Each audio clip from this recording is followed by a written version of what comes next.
Bible Story: The Helping Hands of Miss Tabitha. Swish, swish! Peter walked down a little street in the city. Peter was beginning to get tired as he walked down the little street. He walked slower and slower. Finally, Peter stopped and sat down upon a big stone. I must rest, he sighed. I must rest for a few moments. Peter rubbed his cold hands together as he sat on the big stone. The air was cool. As Peter rubbed his hands, he saw a little scratch. The scratch was on his left thumb. I must have scratched my thumb while picking a berry off a bush, thought Peter to himself. Suddenly, Peter smiled. People's hands tell us things about them, he thought. People's hands tell about the things they do. Peter smiled again as he thought of farmers whose hands were stained with dirt after working all day. Peter remembered his mother, whose hands became white with flour while making bread. Suddenly, Peter thought of a very special pair of hands, the hands of Miss Tabitha. Miss Tabitha sews clothes for many people, whispered Peter to himself. She makes coats for women who shiver in the cold air. Why, Miss Tabitha even makes shirts for men whose clothes are worn out. Her sewing hands are very special. Chirp, chirp! Peter saw a little bird hopping on a stone wall nearby. Peter grinned. You fly from place to place, Peter said to the little bird. But I must walk. It's time for me to start. I must visit many people today. Peter stood up and began to walk. Perhaps, Peter said as he stepped over a small yellow and green caterpillar. Perhaps I will visit Miss Tabitha too. It would be nice to see her happy smile. Suddenly, Peter heard someone calling his name. Peter! Peter! Cried a loud voice. Stop! Peter turned around to see two men running toward him. The running men jumped over rocks and bushes as they hurried to reach Peter. What is the matter? Cried Peter as he saw their sad faces. One of the men shook his head. It's Miss Tabitha, he said slowly. She does not move. She does not breathe. Her hands are very still.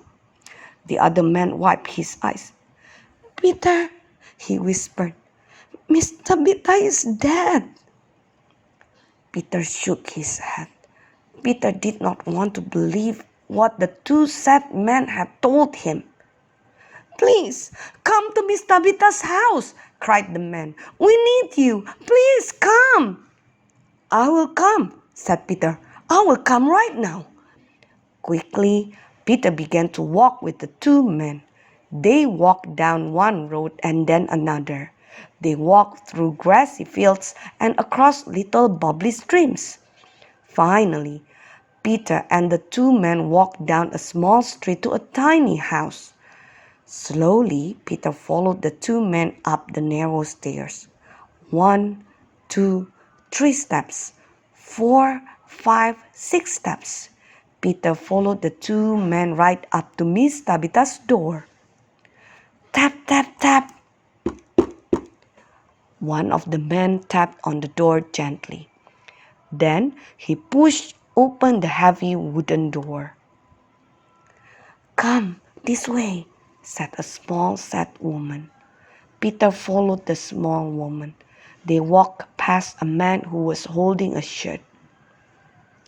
This is the shirt Miss Tabitha sewed for me, he said as Peter walked by. Another young lady was holding tightly to a soft coat.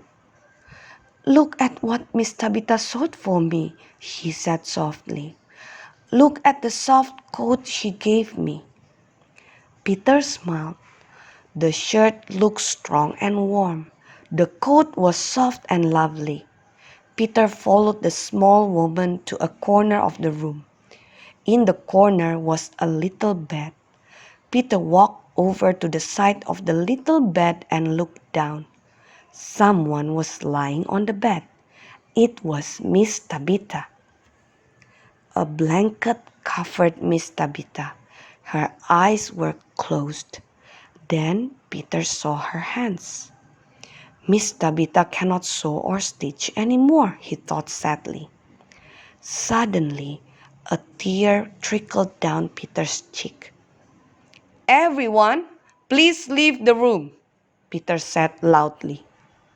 Slowly, everyone stepped out the door. Peter knelt down on the hard stone floor and began to pray. Peter talked to God about Miss Tabitha. "Dear God," prayed Peter, "will you let Miss Tabitha live again? Please let her breathe and talk and smile again." Peter stopped talking. He looked at Miss Tabitha. "Miss Tabitha," whispered Peter, "get up, please." Slowly, Miss Tabitha opened her eyes. When Miss Tabitha saw Peter, she sat straight up in bed. Peter reached down and helped Miss Tabitha up so that she could stand on the hard stone floor. "Hurry, hurry!" cried Peter joyfully to the people waiting outside the room. "Come and see Miss Tabitha. Come and see what God did." Quickly, people started to come into the room. "Oh, Miss Tabitha!" cried the small woman. "You're alive!" The man with the warm shirt smiled. "Miss Tabitha is alive!" he yelled. "Miss Tabitha is breathing again!" Everyone crowded around Miss Tabitha. They were singing and talking and laughing and crying for joy. Suddenly, the young woman who carried her soft, lovely coat walked into the room. She was still very sad. She had not seen Miss Tabitha laughing and talking with everyone. Suddenly, the young lady with the soft, lovely coat saw Miss Tabitha. "Miss Tabitha!" cried the young lady as she ran toward the group of people. "I'm so glad you're alive!" Miss Tabitha reached out and hugged the young lady. Peter watched Miss Tabitha. Her smile was happy. Her eyes were glowing. Her hands were warm and strong. Miss Tabitha was ready to help others again. Peter smiled. "Thank you, God," said Peter softly. "Thank you for letting Miss Tabitha live again."